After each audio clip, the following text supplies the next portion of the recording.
Oh yeah, the perfect pour. Ta-da! Well, I've been busy doing other things besides hiking, if you can believe it. Say what? I've been building this chicken coop here behind me, and those little chicks that I have inside, they're gonna be ready to come out here soon, so I gotta get this finished. I have some other honeydews. It's springtime, we have gardens going on, all kinds of stuff in David's life that I need to pay attention to. You know what I mean? Mm-hmm. Well, I'm David on Earth. Thanks for checking out the channel. We're not talking about chickens today. We're gonna be talking about wool clothes for hiking, so stick around. But first, how about a logo? Ping! Well, as you might already know, there's renewed interest in wool clothing, especially for hikers and backpackers. It's not a new thing, really, because wool clothing's been around for generations. But the advantages of wool when you're out hiking and backpacking are pretty significant, and they're worth thinking about. So why is that? Well, for one thing, it's a natural fiber, it's a renewable fiber, biodegradable and sustainable, you know, all those things that we care about these days. Wool fibers have a wicking action, a capillary effect that pull the moisture away from your skin, like I talked about in another video. They can absorb a lot of moisture, a lot of water. It's also a proactive fiber. What that means, it'll react to changes in temperature on your body. So when it's warm outside, it'll keep you cool. When it's cold outside, it'll keep you warm. Wool is also a resistant material. It's resistant to stain, it's resistant to odor, it's resistant to mildew, doesn't like to catch fire, and also it doesn't wrinkle much if you're into that, if you care about being wrinkled. So, can we just start over? And it'll also protect you from UV. It's probably about a 30 or so UV rating.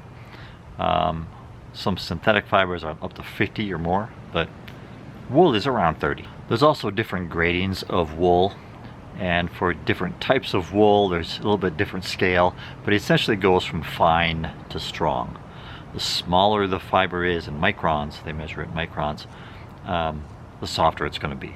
The thicker it is, the more rough it's going to be. Now, some of the negative things about wool are that they are susceptible to moths because it is a protein-based fiber, so moths are going to like the protein. It also needs more care than synthetic fibers. For instance, you would want to put it on a gentle cycle, or you might want to hand wash it. You never tumble dry it in warm heat. That's bad news. Like, I have mine sitting out here drying right now. I have some socks, I have some merino wool t-shirt, and I have a alpaca wool hoodie. You'll want to read the cleaning instructions on whatever piece of garment that you get, because it is a little bit different depending on what kind of wool you get and whether it's wool like 100% or whether it's partially synthetic. There's a little bit different care with each one, so check out the care guidance on whatever clothes you buy. Now, merino wool in the past, I would say 5 or 6 years, have gotten a lot more popularity. There's also alpaca that's becoming more popular here recently, and there's also in more exclusive kind of places you can find yak wool, and you can also find cashmere. Now, all those types of wool come from animals that either are in colder temperatures or at higher elevations, or maybe both. And so then their fibers are adapted to those kind of climates, which makes it a really nice fiber to use for us humans. You are human, aren't you? Well, yeah. Now let's do some comparisons between merino and alpaca. Let's look at texture first. Now, both merino wool and alpaca wool are soft, but merino is a little bit less smooth when you look at the fibers really closely. Alpaca is a little bit of a smoother fiber than what merino is. Merino might be a little bit more itchy than what alpaca is, but again, it depends on the rating. Usually they don't advertise what the rating is, but if they do, you'll know what it means. Now let's talk about the warmth. Now, merino wool, its fibers have little pockets of air through it. It'll keep you pretty warm. Alpaca, however, is hollow, which means it's better at keeping us warmer. And then let's talk about durability. Now remember, alpaca fibers are hollow, and they have a little bit stronger tensile strength because of that, which means that, in theory, alpaca will be more durable than merino. But I think I'm being a little bit picky here. If you ask a scientist, they would say alpaca is more durable because it has a higher tensile strength. So let's talk about moisture management. So merino will actually wet out. It will become fully absorbent in water eventually. Alpaca has a little bit of a water resistant kind of quality, so it tends to take a lot longer to wet out than what merino does. But there are still moisture wicking materials, they still have that capillary effect, they're still very good at all of those things. It's just that if you were going to make a determination about which one has better management, alpaca takes the edge. Now in the weight category, because of the type of fiber that alpaca is, it's hollow, it's going to weigh a little bit less, I guess, per strand than what a compatible merino wool. So merino is slightly heavier than alpaca. I don't think you're going to notice, but technically speaking, alpaca is lighter. Now which one is more hypoallergenic?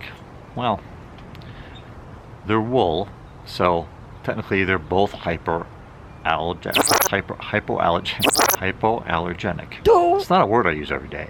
Merino, however, contains lanolin, which is a natural wax that you're going to find in merino sheep as opposed to alpacas.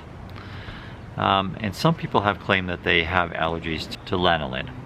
I think you're going to find that some studies are that it wasn't actually the lanolin, it was actually the coarseness of the material that made people think that they were that they had some kind of allergy. But if you want to read up on the science, have at it. Now for the cost, merino is a little bit cheaper than alpaca, and one of the primary reasons is that they can only shear the wool off of an alpaca like once a year. Merino can be a little bit more frequently, and it tends to be in much greater volume than alpaca worldwide, and so supply demand, alpaca is going to be a little bit more expensive. I think with more shops opening up, and now there's more countries, including the United States, that are raising alpaca, I think you might find that come down about even eventually. Now I've been talking about like pure merino and pure alpaca 100%. If you bought those kind of fabrics that don't have any kind of acrylic or synthetic fibers in them, those are the kind of qualities you should expect. But a lot of clothes that you'll find on the market are actually a blend. So they're going to have merino or alpaca blended with something. Sometimes it's an acrylic fiber, sometimes it's a other natural fiber. And usually those other fibers are meant to complement the weaknesses of the fabric. For instance, if you want something that is warmer, you might want to blend cotton with these wool fabrics because technically it's warmer. If you want a fabric that's a little bit more of a stronger capillary effect, meaning it's more moisture resistant, you will have some kind of acrylic or synthetic fiber mixed in with it. And acrylic fibers actually, they feel better on your skin. Sometimes. There's also a natural fiber that I think you're going to find some companies using. It's called lyocell. So if you don't like the kind of acrylic synthetic fibers that are manufactured and want to go to something natural, take a look at what the manufacturer is offering in terms of natural fibers along with the merino or alpaca or yak or cashmere or whatever you're buying. Okay, so that's a little bit about wool for backpacking and hiking. I want to highlight a couple things here that are especially helpful for hikers and backpackers. The odor resistant quality. When you're on a multi-day trip, you can take one piece of clothing with you for a multiple day trip, and that's all you will ever need. It also saves you on carrying multiple pieces of clothing because it'll keep you cool and it'll keep you warm. And especially if you get a synthetic blended material, it's going to dry out really quickly.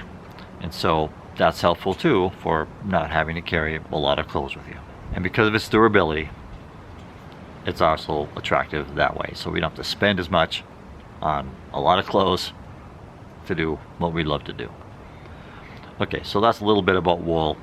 Thank you for putting up with me not hiking here lately. Hopefully I'll get out here in the next couple weeks. I have an overnighter planned here in a couple weeks. I have to do something, some activities with my grandkids here shortly. I have to finish this little project behind me. I have a few other things I have to do. I'm actually making some meals for the upcoming trips that I talked about here in a recent video.